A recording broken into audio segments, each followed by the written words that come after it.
بسم اللہ الرحمن الرحیم الحمد للہ رب العالمین والعاقبۃ للمتقین وآلہ الطیبین الطاہرین المعصومین الذین اذھب اللہ عنہم الرجس وطہرہم تطہیرا اللہم صلی علی محمد وآل محمد فاسألوا اہل الذکر ان کنتم لا تعلمون وبہ نستعین۔ السلام علیکم ورحمۃ اللہ وبرکاتہ۔ سلام عرض کرنے کے بعد ناظرین کرام،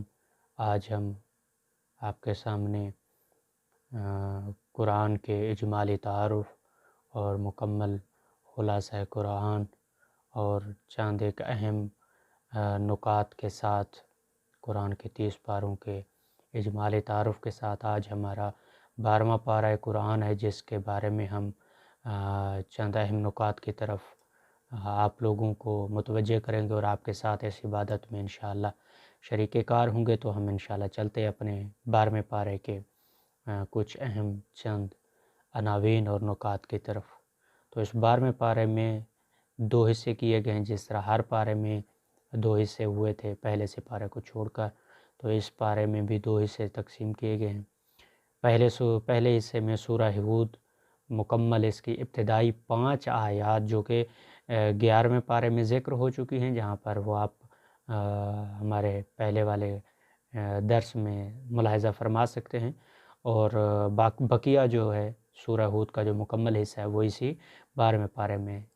اس کو ذکر کیا جا رہا ہے۔ اور اس کا دوسرا حصہ جو 12ویں پارے کو جو تقسیم کیا گیا، اس کے دوسرے حصے میں وہ دوسرا حصہ سورہ یوسف کا کچھ حصہ ہے، اور بقیہ حصہ پھر آگے 13ویں پارے میں بھی اس کو ذکر کریں گے۔ تو اس پارے میں سورہ ہود کے مطالب سے پہلے پچھلے پارے میں اس سورہ کی آیت 3 میں اللہ کی طرف سے صاحب فضل کو فضل اور فضیلت دینے کا ذکر ہوا ہے کہ اللہ نے کس کو وہ فضیلت عطا کی، اور وہ صاحب فضیلت شخصیت کون ہے۔ تو حدیث نے بیان کیا ہے کہ وہ صاحب فضل، صاحب فضیلت جو شخصیت ہے وہ حضرت علی علیہ السلام کی شخصیت ہے اور ان کی ذات اقدس ہے۔ اور سورہ ہود میں جو ہے وہ 4 باتیں کون سی ہیں، وہ یہ ہیں۔ اس میں نمبر پہلے پہ ہے قرآن مجید کی عظمت کو بیان کیا گیا کہ قرآن کی فضیلت، عظمت، اس کا رتبہ، مقام، بلندی جو ہے وہ کیا ہے۔ اور دوسرے نمبر پر توحید اور دلائل توحید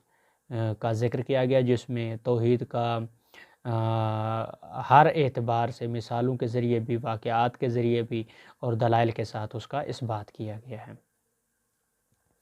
اور تیسرے نمبر پر رسالت اور اس کے اثبات کے لیے 7 انبیاء کرام علیہم الصلوۃ کے واقعات کا تذکرہ کیا گیا ہے۔ اور نمبر 4 جو ہے قیامت کا تذکرہ کیا گیا کہ کب آئے گی قیامت، اور کس اعتبار سے اور کس عناوین سے جو ہے اس کا ذکر کیا گیا ہے۔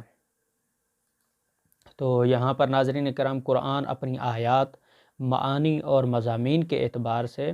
محکم کتاب ہے، اور اس میں کسی قسم کا کوئی شک و شبہ، کوئی گنجائش اس میں موجود نہیں، اور اس میں کسی بھی اعتبار سے فساد اور خلل نہیں آ سکتا، اور نہ اس میں کوئی تعارض یا تناقض پایا جاتا ہے۔ اس کے محکم ہونے کی بڑی وجہ یہی ہے کہ یہ کتاب اس ذات کی طرف سے آئی ہے جو حکیم بھی ہے اور خبیر بھی ہے۔ منکرین قرآن کو چیلنج دیا گیا ہے کہ اگر واقعی قرآن انسانی کاوش ہے تو تم بھی اس جیسی 10 صورتیں بنا کر لے آؤ کہ اپنی دلیل میں سچے ثابت ہو پاؤ۔ اور دوسرے نمبر پر توحید اور دلائل توحید، جس میں توحید کو دلائل کے ساتھ ثابت کیا گیا، تو اس میں خالق کائنات فرماتا ہے ساری مخلوق کو رزق دینے والا اللہ ہی ہے، خواہ وہ مخلوق انسان ہو یا جنات ہوں، چوپائے ہوں یا پرندے ہوں، پانی میں رہنے والی مچھلیاں ہوں یا کہ زمین پر رینگنے والے کیڑے مکوڑے۔ آسمان اور زمین کو اللہ عز و جل ہی نے پیدا کیا ہے، اور کوئی ذات ایسی نہیں ہے کہ جو ان کی تخلیق کر سکے۔ اور تیسرے نمبر پر رسالت اور اس کے اثبات کے لیے 7 انبیاء کرام علیہم السلام کے واقعات کا ذکر کیا گیا ہے، جس میں پہلا جو ذکر ہے وہ حضرت نوح علیہ السلام کا ہے کہ ان کی قوم ایمان نہیں لائی سوائے چند ایک لوگوں کے، کہ انہوں نے اللہ کے حکم سے کشتی بنائی اور ایمان والے محفوظ رہے، باقی سب جو ہے وہ غرق ہو گئے۔ اور دوسری جو تھی وہ حضرت ہود علیہ السلام کی قوم، ان کی قوم میں سے جو ایمان لے آئے وہ کامیاب ہوئے، اور باقی سب پر باد سر کی صورت میں اللہ کا عذاب آیا اور وہ اس میں مبتلا ہوئے۔ اور تیسرے نمبر پر حضرت صالح علیہ السلام، ان کی قوم کی فرمائش پر اللہ تعالیٰ نے پہاڑ سے اونٹنی نکالی مگر قوم نے اسے مار ڈالا اور ان پر بھی اللہ کا عذاب نازل ہوا۔ اور چوتھی جو ہے حضرت ابراہیم علیہ السلام، حضرت ابراہیم علیہ السلام کی بیوی کو اللہ نے بڑھاپے کی حالت میں بیٹا اسحاق عطا فرمایا، پھر ان کے بیٹے یعقوب ہوئے۔ اور پانچویں نبی حضرت لوط علیہ السلام کے ان کی قوم کے لوگ بدکار تھے، عورتوں کی بجائے لڑکوں کی طرف مائل ہوتے تھے۔ کچھ فرشتے خوبصورت جوانوں کی شکل میں حضرت لوط علیہ السلام کے پاس آئے اور ان کی قوم کے بدکار لوگ بھی وہاں پہنچ گئے۔ حضرت لوط علیہ السلام نے انہیں سمجھایا کہ لڑکیوں سے شادی کر لو، مگر وہ نہ مانے۔ ان پر اللہ کا عذاب آیا، اس بستی کو زمین سے اٹھا کر الٹا دیا گیا، ان پر پتھروں کا عذاب نازل کیا۔ اور اسی طرح سے چھٹے نبی حضرت شعیب علیہ السلام کہ ان کی قوم کے لوگ ناپ تول میں کمی کرتے تھے، جنہوں نے نبی کی بات مانی بچ گئے اور نافرمانوں پر جو ہے وہ چیخ کا عذاب آیا۔ اور ساتویں نبی حضرت موسیٰ علیہ السلام کا ذکر ہے کہ فرعون نے ان کی بات جو ہے وہ نہیں مانی، اللہ نے اسے اور اس کے ماننے والوں کو ناکام کر دیا۔ اور ان واقعات میں ایک طرف تو عقل و فہم اور سماعت و بصارت والوں کے لیے بے پناہ عبرتیں اور نصیحتیں بھی ہیں کہ ہمیں اسے درس کیا لینا چاہیے، اور اس کے ساتھ ساتھ دوسری طرف حضور اکرم صلی اللہ علیہ وآلہ وسلم اور مخلص اہل ایمان کے لیے تسلی اور ثابت قدمی کا سامان اور سبق ہے۔ اسی لیے یہ واقعات بیان کرتے ہوئے آپ کو استقامت کا حکم دیا گیا۔ اور روایات میں آیا ہے کہ حضور نے فرمایا کہ سورہ ہود کے اس حکم کی وجہ سے اور سورہ واقعہ نے مجھے بوڑھا کر دیا ہے، آیت نمبر 112۔ اور چوتھے نمبر پر جو قیامت کا تذکرہ تھا کہ روز قیامت انسانوں کی دو قسمیں ہوں گی۔ نمبر ایک کہ بدبخت لوگ جو ہوں گے، ایک قسم ان کی ہوگی، اور دوسری قسم جو ہے وہ نیک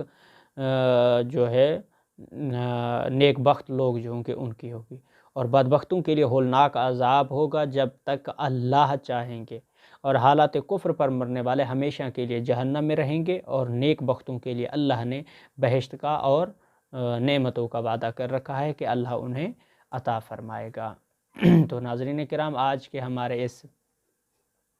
12ویں پارے کے خلاصے، اجمالی تعارف اور چند اہم نکات اور عناوین کی طرف ہم نے آپ کے ساتھ اس عبادت میں حصہ لیا، اور انشاءاللہ کل اپنے اگلے نئے درس کے ساتھ آپ کے سامنے انشاءاللہ 13ویں پارے کے خلاصے، اجمالی تعارف اور عناوین کے ساتھ انشاءاللہ حاضر خدمت ہوں گے۔ فی الوقت آپ لوگوں سے اجازت چاہتے ہیں، التماس دعا، اللہ حافظ۔